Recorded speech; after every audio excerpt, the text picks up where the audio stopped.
आज के इस वीडियो में हम बताने जा रहे हैं सदिश योग के नियम, लॉज ऑफ वेक्टर एडिशन। ठीक है, जिसमें 2 लॉ है, वैसे 3 लॉ है, तीसरा लॉ हम आगे फिर बताएंगे। इसमें 2 लॉ हम दिखाने जा रहे हैं, बताने जा रहे हैं। पहला है सदिश योग का त्रिभुज नियम, triangle rule of vector addition. यह नियम क्या है, लॉ क्या है, पहले समझ लीजिए। जैसे मान लीजिए कि यह कोई ट्रायंगल है, यह कोई ट्रायंगल है, यह कोई ट्रायंगल है। ट्रायंगल लॉ कहता है कि यदि 2 सदिशों को किसी त्रिभुज की 2 भुजाओं के द्वारा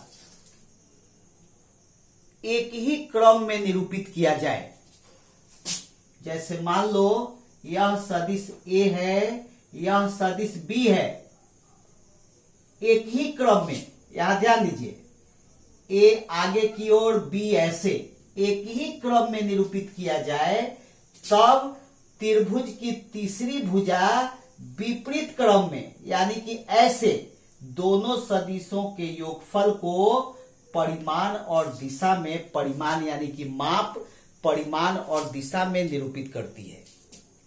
ठीक है, फिर से सुनिए। इस नियम के अनुसार यदि 2 सदिशों को किसी त्रिभुज की 2 भुजाओं के द्वारा एक ही क्रम में परिमाण और दिशा में निरूपित किया जाए, तब त्रिभुज की तीसरी भुजा विपरीत क्रम में दोनों सदिशों के योगफल को परिमाण और दिशा में निरूपित करती है। If 2 vectors are represented by sides of a triangle in magnitude and direction taken in one order, then the third side of the triangle represents their sum in magnitude and direction in opposite order. समझ में आ गई बात? लेकिन बात वही है जो अभी जो पिछले वीडियो में हम आपको बताए हैं, सदिश योग में बताए हैं, वेक्टर सम में बताए हैं। क्या है बात? B का टेल A के हेड में जुड़ा हुआ है, A के टेल से B के हेड तक जो वेक्टर खींचा गया वही सम है। ठीक है, लॉ कह रहा है कुछ और, लेकिन लॉ में वही बात है जो बात हम आपको बता चुके हैं। क्या बताए हैं? B का टेल A के हेड से जुड़ा है और A के टेल से B के हेड तक जो वेक्टर खींचा गया है, जो ड्रॉ किया गया है वेक्टर, वही दोनों का सम है। किसका? A और B का। ठीक है, तो इसको हम डिफाइन कर देते हैं। ठीक है, इस नियम के अनुसार यदि 2 सदिशों को किसी त्रिभुज की भुजाओं के द्वारा परिमाण और दिशा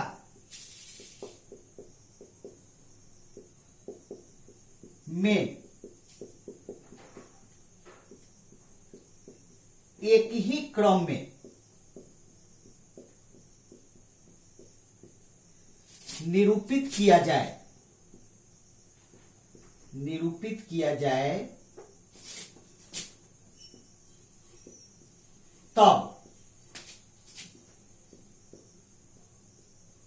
त्रिभुज की तीसरी भुजा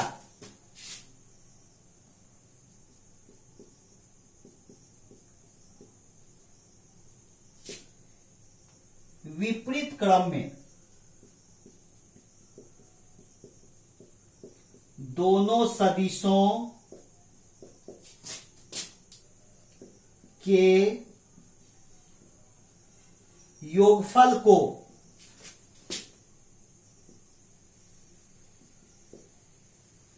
परिमाण और दिशा में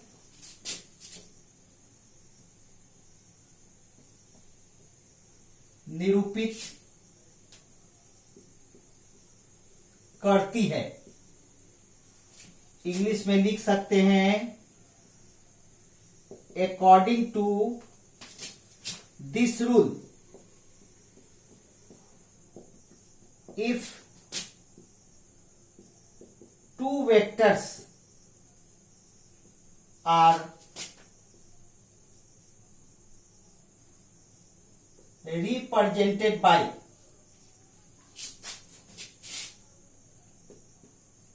sides of a triangle in magnitude and direction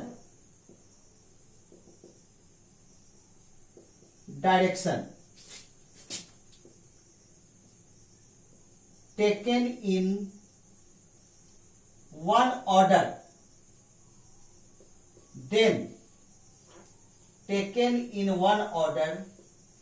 then the third side of the triangle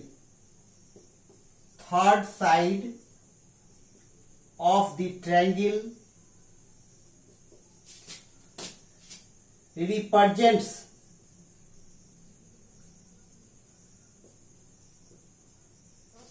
their sum, यानी कि resultant represents their sum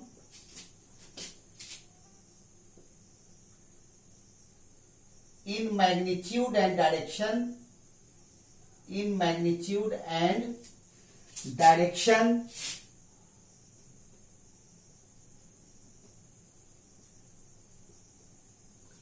taken in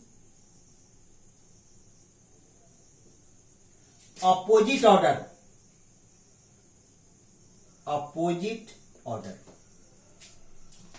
समझ में आई बात? फिर से, यदि दो सदिशों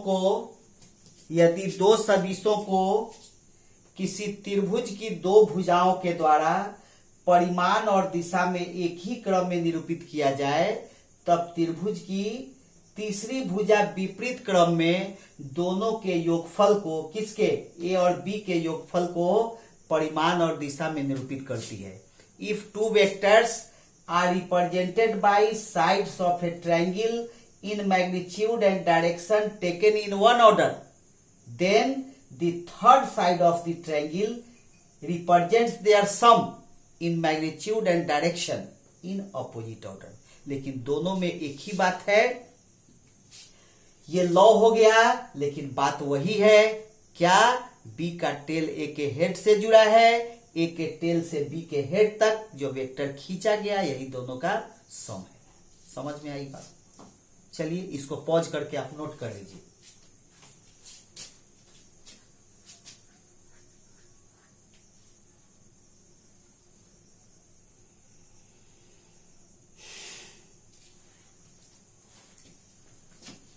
अब है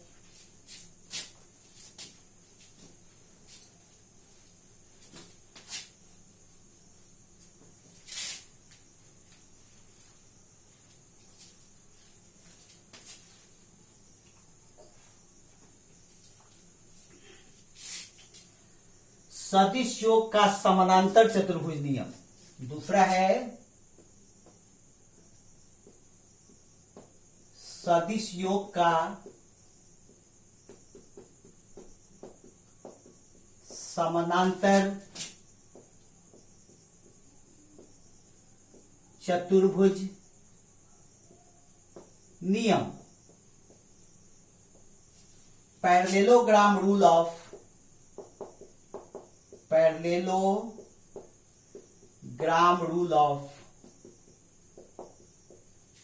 वेक्टर एडिशन।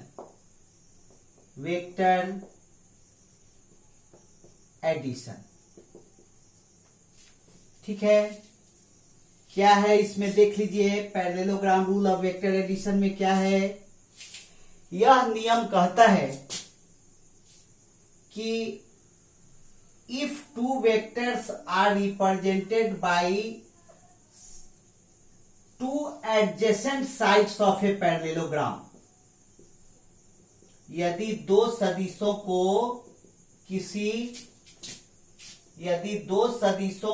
किसी समानांतर चतुर्भुज की दो जुड़े हुए भुजाओं के द्वारा परिमाण और दिशा में निरूपित किया जाए। ठीक है, क्या कहता है नियम?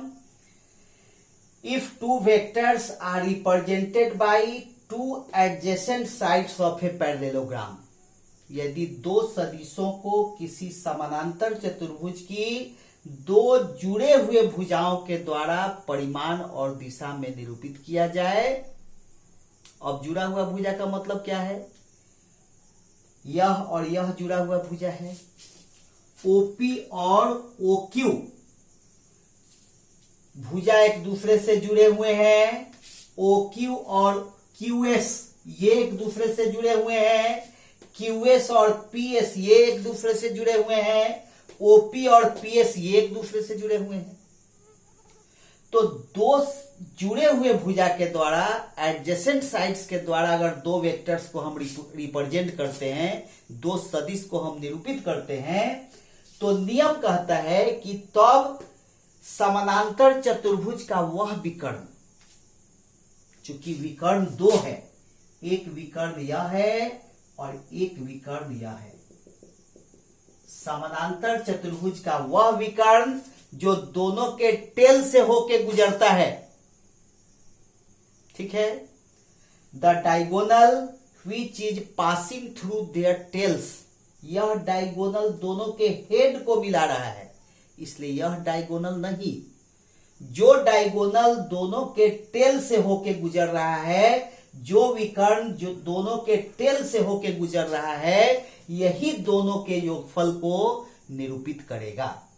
यानी कि यह जो डायगोनल है, यह जो विकर्ण है ओएस, यही दोनों के टेल से होके गुजर रहा है और यही दोनों के योगफल को निरूपित करेगा परिमाण और दिशा में। If two vectors are represented by two adjacent sides of a parallelogram, then the diagonal which is passing through their tails represents their sum in magnitude and direction। समझ में आ गई बात?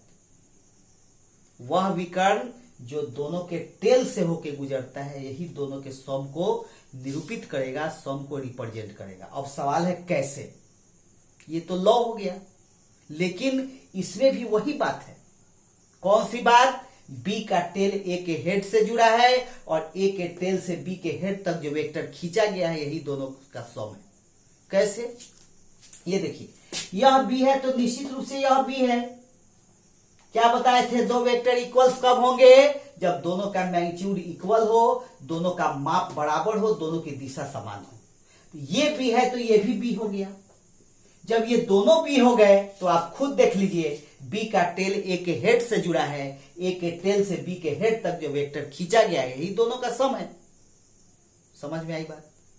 यही है parallelogram rule of vector addition. चलिए अब इसको लिख देते हैं हम।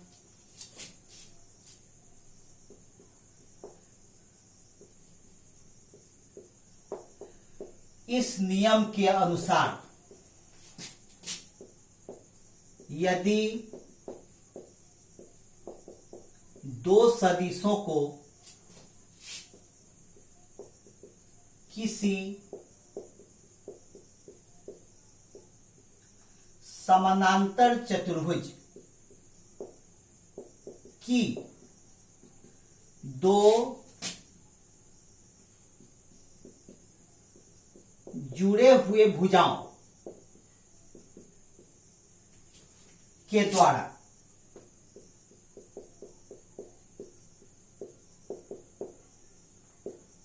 परिमाण और दिशा में निरूपित किया जाए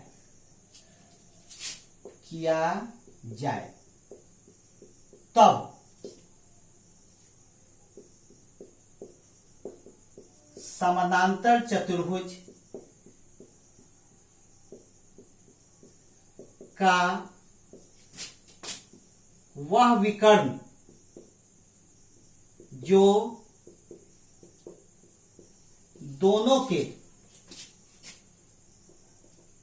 दोनों सदिशों के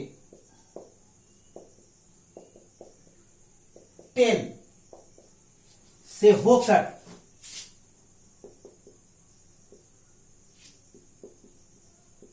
गुजरता है, दोनों सदिशों के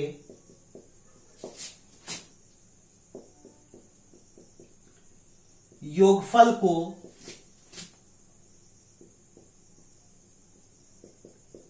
परिमाण और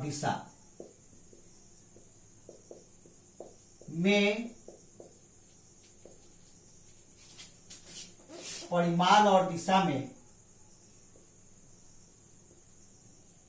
निरूपित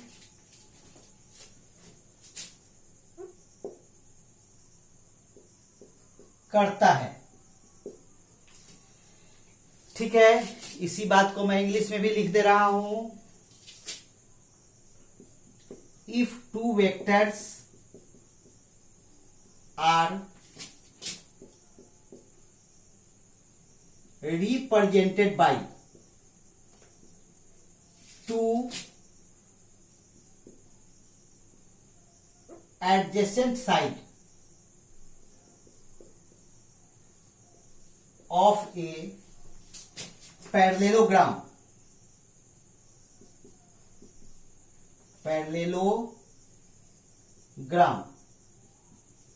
then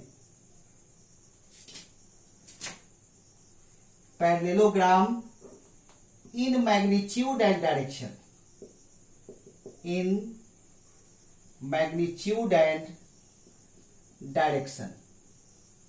then the diagonal which is passing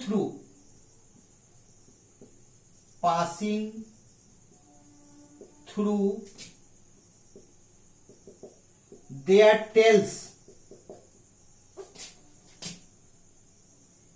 ठीक है, of vector A and vector B,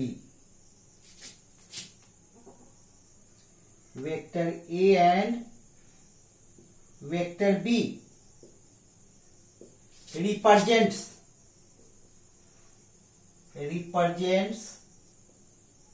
the sum यानी कि रिजल्टेंट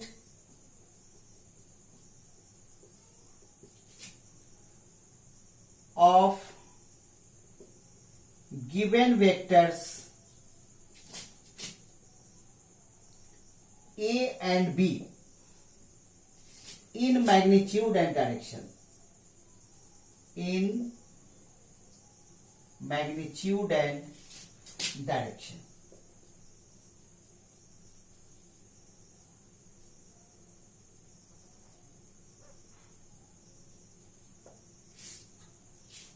समझ में आई बात?